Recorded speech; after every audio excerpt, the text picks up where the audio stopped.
Microphone check. This is a microphone check. South Carolina Emergency Operations Center. SCETV running the feed. Josie McDaniel Burkett right here. Our sign language interpreter with Holly Bay as backup. This is a microphone check. Okay.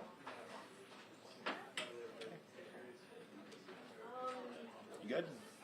Excellent. How are you?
Okay, quick mic check. Testing 1 2 3.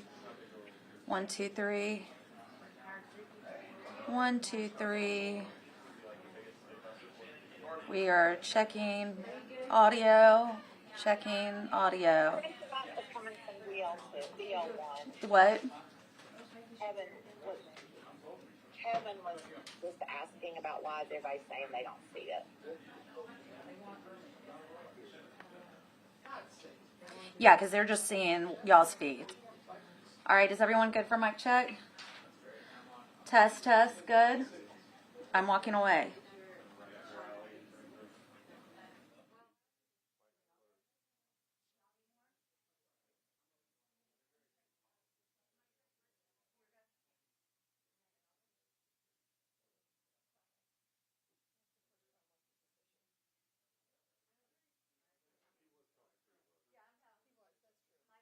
Testing 1 2. We are here at South Carolina EMD. I would try and pronounce the hurricane, but I keep saying Idalia. Idalia. Yep, it's just like a Vidalia onion. Testing. Okay, Vince hears me, so that's good. Everybody else good? Testing. Are we good? Okay. Thank you. Or, I'm not. But.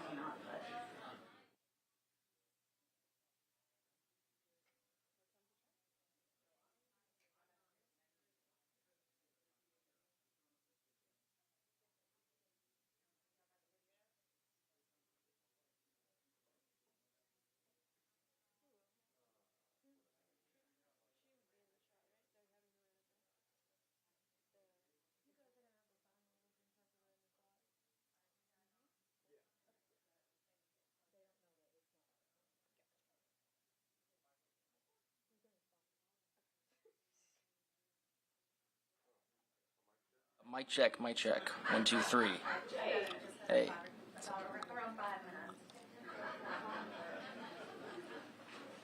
Mic check. 1 2 3. Mic check. Is that okay? Okay.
All right, testing, last mic check. Testing, testing.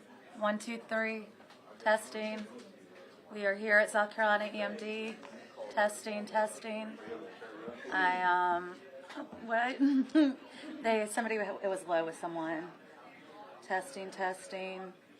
We are doing a mic check, and we are waiting to get the okay that it sounds okay. Testing, 1, 2, 3. I'm not, you can't see my lips moving, or you can? I don't know. I'm just, okay. Oh, because I was so short, yeah. So now I'm on my tippy toes. So maybe you can see my lips moving now. Testing, testing. Testing, testing. We're good? You good? 20 more seconds. 20 more, okay, 20 more seconds. Testing. 1, 2, 3, 4, 5, 6, 7, 8, 9, 10. 11, I'm going to count to 20, and then that's going to be it. You said 20 seconds. 11, 10, 12, 13, 14, 15, 16, 17, 18. Thank you. Okay.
Well, we got a little room in here today. He's on in.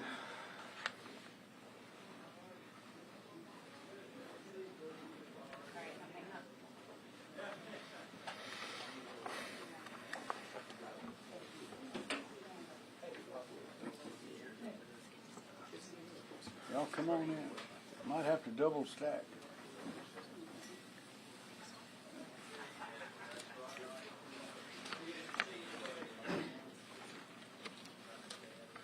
Okay, everybody ready? Everybody turned on?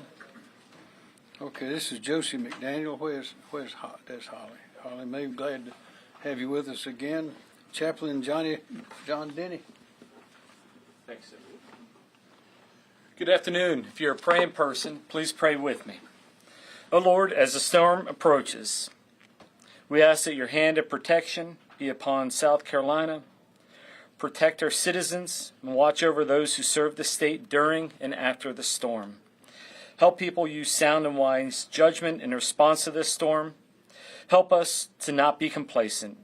We praise you in this storm and ask for your mercy. May our citizens look after each other and keep one another safe. In your name I pray these things. Amen. Amen. Thank you, Chaplain. Well, we have a lot of information for you, and I'll start just briefly. The storm is weakening, as we know. It came into Florida. It was about 125 miles an hour. At noon, it was down to 90. Now, right now, as 2 o'clock, it's down to about 80 miles an hour. That's still hurricane strength, but it's not here in South Carolina yet. We don't know exactly when it's going to get here, and of course the winds will get here before the center of the storm gets here, but any time from about 6 o'clock on, everybody needs to really be on their guard, and they need to go ahead and prepare right now. This is not as bad as some that we've seen. We don't think it's going to be as destructive as some, but it is going to be destructive. It's going to cause, there'll be high winds, be a lot of water, particularly, of course, in the low country. Estimates are that up around Myrtle Beach, from say maybe above Georgetown to Myrtle Beach, it might be 1, 2, maybe a few more feet, but down in Beaufort it might be higher than that, maybe up to 3 or more feet. And John Quirello will give us more details on that. Of course, it's changing. It may go up to 5 feet in the Beaufort. We just don't know. But it's, we're hoping that it'll weaken as it goes across ground, which is what they usually do. There's going to be a lot of rain. There'll even be rain in the upstate. We're going to have flash flooding. And we again ask everybody to realize that these storms are dangerous. There'll be water on the roads. There'll be water that does not appear to be deep. Your car could get flooded out. There could be a hole in the road. It could be washed out. If you can't see the road, then don't ride on it. Be very careful. And stay inside. Tonight there'll be winds all over the state, particularly more in the coast up towards the Midlands. But a tree limb can come down and hit someone, and you could break bones, have concussions, even be paralyzed. There are horrible things that can happen when the wind blows the limbs down, throws trees over, and also there'll be power lines down. All the power companies are making preparations. They already have vehicles and people and equipment out already pre-staged in order to restore power as quickly as possible, but we know we're going to lose some power. So that is the overview. We had a meeting this morning. We've been in telecommunication with the counties. Everybody's ready. Everybody's prepared. And of course, we're operating under an executive order, which I issued yesterday, that allows us to move people and equipment much more quickly. We are not going to have any evacuations. We're not going to have any closing of state agencies. I repeat again, this does not appear to be one that requires any evacuation orders or closing of state agencies, but the schools, some of the schools are closed, some of them are, and we urge them to try to get back, open back up as quickly as possible. The longer the schools are closed and the children can't go to school, then we know those are consequences for that as far as learning. I'd urge everybody, once again, get your information from official sources. There's always a lot of chatter in the social media. A lot of it is right. Most of it is probably wrong. But if you get your information from official sources, you'll be much better informed. So again, this is not something we haven't seen before. There may be newcomers to the state that have never seen a hurricane, never seen a flood. But those of us who've been here for a number of years have. And again, we've seen some bad ones. One of the worst was Hurricane Hazel back in the 50s. Another was, of course, was Hugo in 1980, 89. And that really hit us. This does not appear to be in that category at all. But it is still dangerous. And we are prepared. We have some shelters that have already opened up. We'll explain that more in a minute. Some are open now and more available to be open. And I'd advise everybody again and you ought to do this all the time. This gives us another opportunity to do it. Get all your papers, important papers together that you have to leave the house and can't come back. Get your pills, your prescriptions, your pets. Have a plan for all of that, and understand that you may be trying to get those things together when the power's out and you need to get out of the house. But until you have to get out, stay home. Stay home tonight. Don't go sightseeing to see what's happening. Don't go driving around. There's nothing good going to come from that. So we've been through this before. We've been through a lot worse than this one appears to be. So we are ready. Your team all across the state is ready, and we want everybody to be as ready and prepared. Don't panic, but be prepared and get your information from official sources. Director Stinson, Emergency Management Division. Thank you, sir. Team South Carolina has had a lot of experience with preparing for, responding to, and recovering from hurricanes and tropical storms over the last few years, and that's probably our greatest strength that we have as a team. As the governor mentioned, he issued a state of emergency yesterday, which included activation of the State Emergency Operations Plan. Activation of that plan allows us to coordinate state resources more efficiently and operate under the emergency management framework that has worked well during many disasters, again, in the last several years. The State Emergency Operations Center here has also been activated and will be staffed 24 hours a day for the duration of this event to coordinate state response efforts. And current priorities here at the State Emergency Operations Center include support to counties, that's our primary mission, and contingency planning for possible transportation, additional sheltering, supply, and equipment missions. We started conducting county coordination calls Monday to share information and identify any issues. And we've had a robust logistics system to assist local authorities, and that system has been validated again extensively over the last several years. We've only received a few requests so far for support, and that includes sandbags and shelter management. And those have either been filled or are being filled. As the storm moves through South Carolina, residents should keep in mind a few key points. Some of them the governor's already mentioned. Stay tuned to local television and radio stations for emergency information. Heed warnings from local officials. Stay inside well-constructed buildings away from windows and doors. And then do not walk or drive through moving water, and never drive around or move barricades blocking a street. Finally, a reminder this is not just a coastal event, but much of South Carolina is going to be affected by the impacts of this hurricane over the next 24 to 48 hours. Thanks, sir. Okay, thank you. Secretary Christy Hall, Department of Transportation. Thank you, Governor.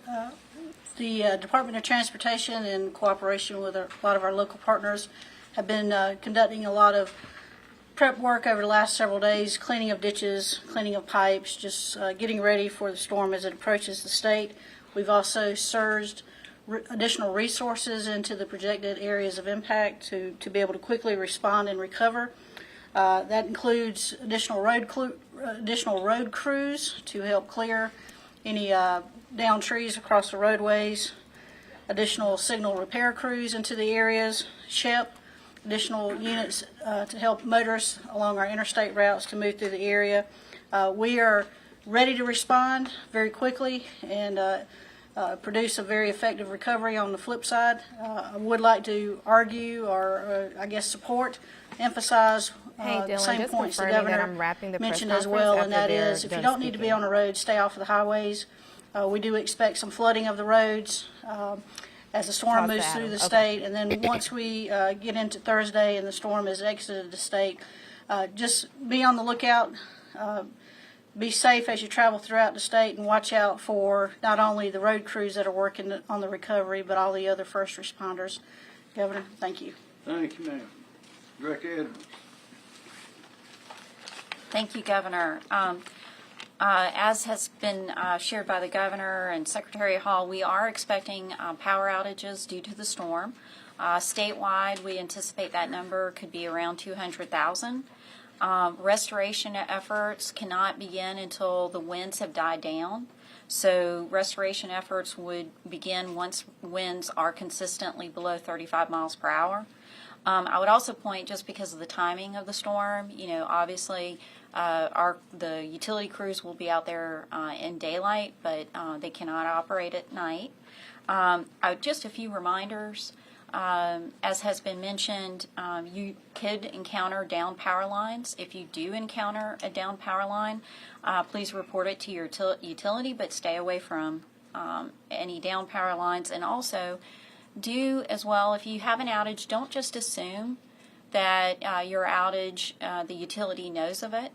Do report any outages, and if you have the ability to use, our utilities have apps. So if you have the ability to use an app, do report that outage. If you are a consumer that has medical needs and need consistent power, do locate to an area outside of the storm. so that you can have consistent power service. And that concludes my Okay. Thank comments. you, ma'am. Director Leach. Thank you, Governor. Good afternoon. Our mass care team and county partners have been working closely with counties being affected. We are working to anticipate the needs for shelters for our populations displaced by this event. Currently, South Carolina has 1 open shelter in Charleston County, 2 in Williamsburg County, and 1 in Jasper County. Likely, there will be additional shelters opening over the next 24 hours. So please check with your local emergency managers or www.scemd.org or download the SC Emergency Manager app to find one near you. We recommend that anyone who needs a shelter bring blankets, sleeping bags, pillows, personal hygiene products, medications, and any special food if you're on a restricted diet. We have partners supplying food and water at all operating shelters. And again, our shelter information can be found at scemd.org. Shelter staff are available to assist with coordinating accommodations and support for persons with functional and access needs. Some shelters are pet friendly, but staff at all shelters will be prepared to assist residents in identifying local resources to care for pets. And if you are an individual in need of sheltering and have an electricity dependency due to a medical condition, you can call the DHEC care line at 1-855-472-3423. Say Thank that you. again, please. If you are an individual in need of sheltering and have electricity dependency due to a medical condition, you can call the DHEC care line at 1-855-472-3423. Okay. Thank you. Thank you, sir. Dr. Summer, DHEC. Thank you. Thank you, Governor. Good afternoon, everyone. So our teams are actively working to ensure that we minimize any environmental damage from the storm and also that the health needs of our citizens are being met. As Director Leach just mentioned, if you have a need where you have to have continuous electric power for a healthcare, some kind of healthcare device, please call our care line that is staffed 24/7, so you can call anytime, and we will try to find you a place where you can go where you can get that guaranteed electric supply. In addition, just a couple of cautions. Please do not go out in floodwaters, even if it's not moving. Floodwaters often have toxic substances. They may have sewage, other things in them. They also may have alligators in them in the low country. So, please stay out of the floodwater. You can get quite sick from the floodwater. And obviously, make good choices. Be safe. If you are a dam owner, please make sure that you're monitoring your dam as much as you can do so safely. Lower the level in your reservoir if you need to. And if you have an immediate problem with your dam, call 911, and then also call us at 803-898-1939. We have teams ready to respond to dam emergencies. Again, that number is 803-898-1939. Also, if you live on the coast and you have significant damage from coastal erosion to a structure on the coast, we do ask that you go online to mycoast.org, mycoast.org/SC. You can register there and input information about the damage, give us some pictures. That will help us know where we need to go first to do some damage assessments and work with our local communities to make sure those are being addressed. With that, sir, pending any questions, that's my report. Thank you. Just a couple of other things. We have been in touch with FEMA. The administrator called yesterday, Ms. Criswell. They have people involved already. They are here. And also, President Biden called just a few minutes ago to reaffirm that they were standing by with it, whatever help they could give. And I remind everybody again that this wind and rain is coming right at high tide, it looks like, along the coast. According to my information, Beaufort, high tide will arrive around 9:30. In Charleston, as you go up, is a little early at about 8:30, and Myrtle Beach is about 7:53 is what's predicted for those high tides. And of course, if you get behind the barrier islands on the other side, it's high tides a little bit later. But it looks like this storm is coming through just about at those times. It may be a little earlier, it may be a little later, it may be right on it. It'd be better for all if it were coming at low tide, but it's not. So that gives us reason to know that we're going to have a lot of water in the low countries. Well, any questions for anybody? By anybody?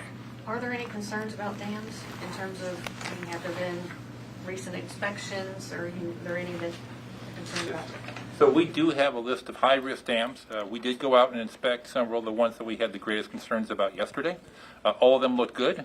Many of the dam owners had already taken some proactive action. So at this point, we think we're in good shape with regards to any dam emergencies.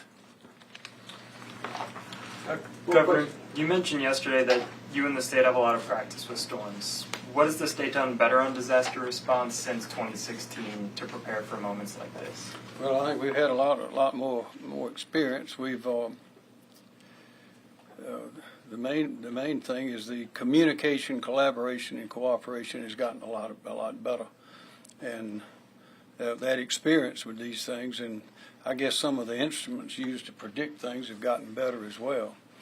But these storms are so strong that you always just have to do everything that you can do. But the main thing is to have the people prepared, and that hadn't changed at all. And that's why we emphasize stay in the house, don't go riding through water, don't go sightseeing, get your information from official sources, and take care of your prescriptions and your papers and your pets, those things where if you have to leave in the dark and with a moment's notice, you need to have those things ready, because you're not going to have time to do that then. And because always and this as well, this time as well, we know we're going to have a lot of power outages, at least for short periods of time. So the best preparation that there is not on the government side, but on the public side. Just need to be aware all these storms are dangerous, and this one is certainly included in that. Any more questions? With all this water, are there highways, particularly in the low country, that we're already expecting to shut down? I'll take that one. So it's yes, sir. So it's all the ones that we normally expect to experience problems in a storm like this. So a lot of the causeways to like Edisto and some of the other island communities, of course, the Charleston Peninsula. We often see flooding there, even when there's not a storm in the area. So the usual areas that we always expect to see flooding will be there. We continue, just like you all do in the community as well, we continue to monitor the reports coming through the National Weather Service and National Hurricane Center to see what those storm surge forecasts continue to evolve as a storm moves through the state and the rainfall actually occurs. So, but we're ready to go, Shauna. So whenever we have a closure, we'll be quickly able to respond to it. We've pre-positioned assets in the areas that we're expecting to have temporary closures so that we can quickly respond once the water recedes to get the roads cleared and return to service. No major concerns at this point of any extended closures. Okay, any more questions? Director Leach, you said you expect to open more shelters. What will warrant when you all do decide to do that? What was the second part of the question? What warrants when you decide if you're going to open another shelter? Yeah, so the county will make a decision just dependent on how affected the county is with around the storm. We have DSS staff prepared, ready to go.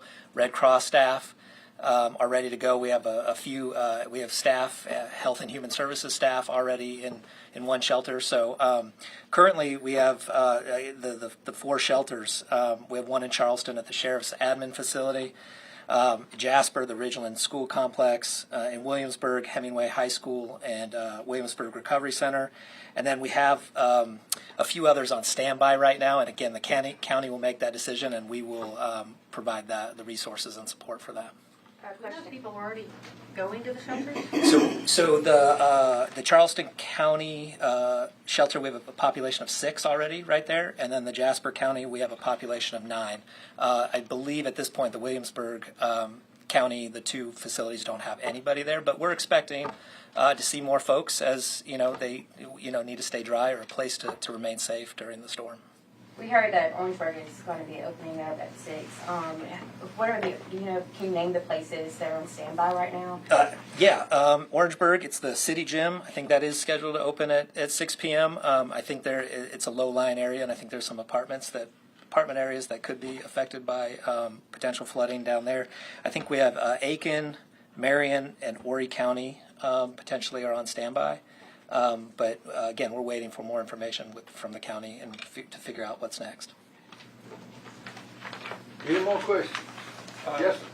It sounds like flooding is one of the probably the top impact the state should expect to see from this storm. Governor, your floodwater commission finished its work 5 years ago.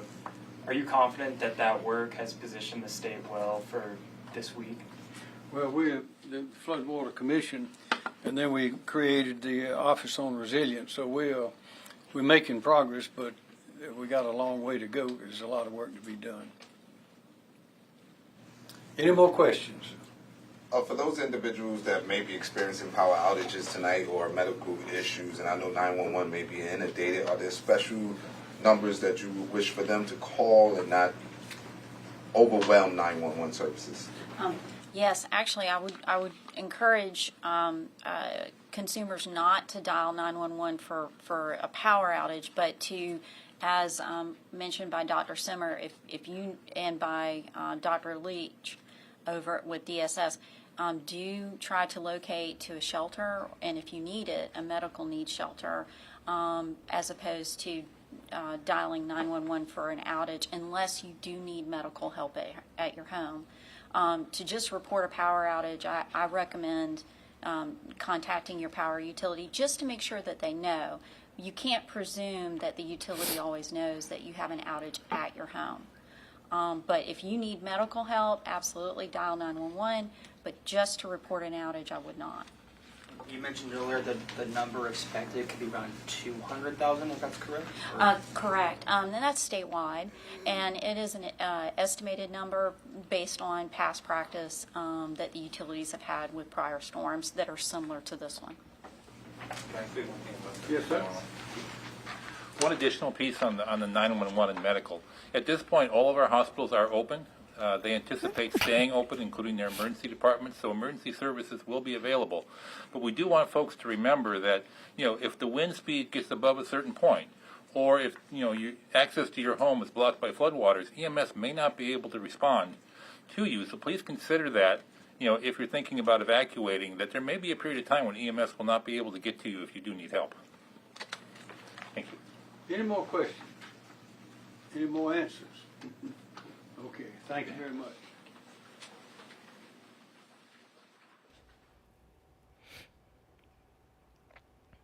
And you've been listening to an update from Governor Henry McMaster along with several other state officials giving an update on Hurricane Idalia and what is happening here in the Carolinas. So let's do a quick recap so you'll be up to speed on the information that was just provided. The governor making it clear that this is still a very dangerous storm, but at this point, he has no plans for evacuations across the state, and there is no plans to close state agencies. He's urging everyone to stay inside. He also compared this to other storms. If you are a native of South Carolina, Hurricane Hugo, Hurricane Hazel, if you were around for those hurricanes, it won't be anything like that, but still a very dangerous storm when you think about the winds and the amount of rain, especially along the coastal communities, the impact there. We're also learning that several shelters across the state will be opening, including the Orangeburg City Gym at 6 p.m. That is the first shelter that has been announced that will be open right here in the Midlands. Of course,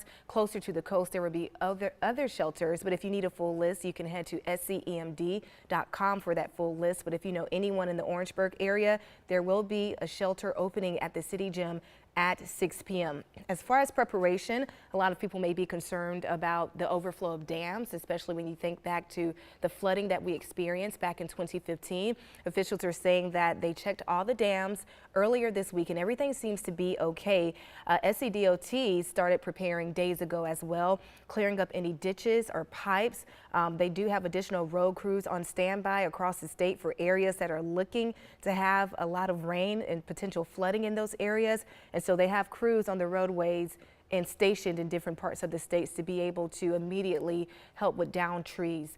When it comes to down power lines, just a reminder, do not call 911. It was made clear during this press conference today that you want to contact your local utility company if you are experiencing any issues with down power lines or if you experience a power outage. You do not want to call 911 for that. We're also getting a reminder from DHEC that at some point, right now hospitals are open, but at some point, if winds are too high, there may be a possibility that emergency officials may not be able to respond to you. So if you do have plans to leave your home, especially if you are in the Orangeburg County areas, you might want to do that now, not in the thick of the storm where if something should happen, emergency officials can't get to you. But just to wrap one more time, no evacuations planned for this point, and the governor announcing that he's not closing any state agencies. We want to know what's happening with Hurricane Idalia right now and how it's impacting the Midlands. We're going to send things over to Chief Meteorologist Adam Clark. Hi, Adam.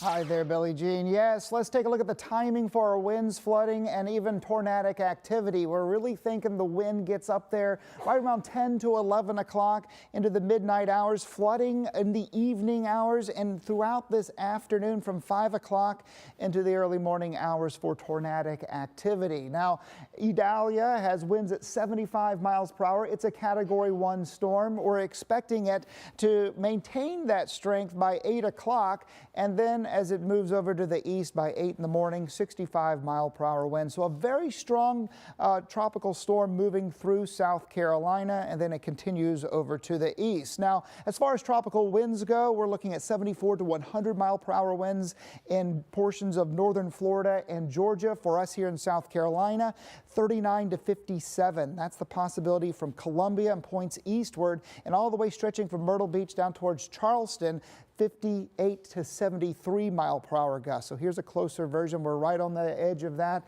So around 39 to 57, especially Orangeburg and down towards Florence as well. Now, storm surge wise, we could see some very large storm surge in areas around Hilton Head and also Charleston, because it's happening right along the same time as a king tide, meaning a very large high tide that happens right around 8:30 tonight, which is when we're expecting that wind to carry in more water inland. So that's something to watch out for. So right around 3 to even 5 feet of storm surge is a possibility. So again, heavy rain, that's our highest impact. Wind also on the high side. Tornadic activity is moderate out there. Currently our winds 16 miles per hour in Orangeburg. We've got a couple gusts up to around 23. Again, that wind is going to start to increase as we head throughout the evening hours. Now, as you can see, we've got a warning in place in the area shaded in yellow. That's a tropical storm warning. So we'll put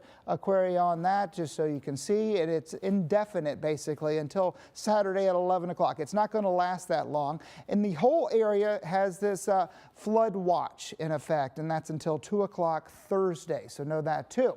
There is a risk of that tornadic activity, especially in Orangeburg County over towards Clarendon County, and looking down towards the coast from Horry County down towards Hilton Head, and Williamsburg County is in on that too, Berkeley and Charleston, Georgetown. Now, let's take a look at what's happening with the storm. The eye right here, it's no longer clear. It's getting a little more ragged, but it does have some lightning associated with it. Not a lot of lightning usually with these systems because there's no ice out there within the storm itself, but some heavier downpours starting to push in around Orangeburg. So we've got some really heavy rain down that way. Here around Columbia, some steady showers, but really the heaviest rain is occurring down towards Orangeburg. We'll turn on the first alert radar and kind of zoom in. So Orangeburg stretching over towards Springfield, Pelion. All of this will be shifting up to the north and giving us that heavy rain and gusty winds as well. So far, 1 to 3 inches down to the south here in Columbia, about an inch, just less than an inch really for us so far. So the heaviest rain thus far has been down to the south. Let's actually get some numbers from sensors, and it shows about 0.6 of an inch in Orangeburg, 0.4. The one I just showed you is a radar estimate, and this is what's actually fallen so far throughout the Midlands. Now, we're expecting this heavier band to kind of move north throughout the afternoon. Stick with us. We've got winds at 34 miles per hour at 5 o'clock, 32 in Lexington, 46 and 33 around Manning and Orangeburg, 40 Sumter, 31 in Bishopville, around 50 mile per hour gusts there at 7 o'clock. So we're going to see around 40 miles per hour here in Lexington, Columbia, Camden, Winsboro around 36, 29 in Newberry, but higher gusts over to the east around Manning with 54 there. Here it is at 9 o'clock. We still have gusts up to 40 miles per hour, 50 in Manning, 48 and 39 around Bishopville, and it starts to push up to the north and east. Here it is at 10 o'clock at night. Still gusts up to 40, but the rain is wrapping up. And as we head towards the 11 o'clock hour, notice the gusts still. That's still dangerous gusts that could knock down trees and power lines. So just because it's stopping, it's not going to stop raining, doesn't mean the danger is over. So don't go out and about once it stops raining, because we could still see some trees get knocked over after the rain has passed. So as you can see here, around 2 in the morning, we still have gusts up to around 25 to 30 miles per hour. Now, how much additional rain are we looking at? About 2.2 inches here in Columbia, 4.4 in Manning, about 4 inches in Orangeburg, 3.7 around St. Matthews, and about an inch or so in Newberry, 1.4 in and around Winsboro. Now, power outages, that's a risk out there. We have scattered power outages possible. This is using a formula that indicates with wind and rain where it thinks that power outages are most likely. And what it's saying here is around 6 o'clock, we've got some scattered ones in Orangeburg County, moving into Clarendon County by 9 o'clock, and also into Sumter and southern sections of Lee County. And then it's pretty much done by 11 o'clock, so we're looking pretty good there. So your 12-hour forecast, it's a 90% chance to 100% chance. If it's blank, it's 100%, 72, and we can maintain that 72-degree temperature, and the chances of rain going down as the early morning wears on. Now, we're going to continue to monitor this. Vaughn Gaskin and myself will be here throughout the afternoon and into the overnight period as well. We'll be here covering this storm for you and keeping you safe. So please stay tuned to WIS throughout this system.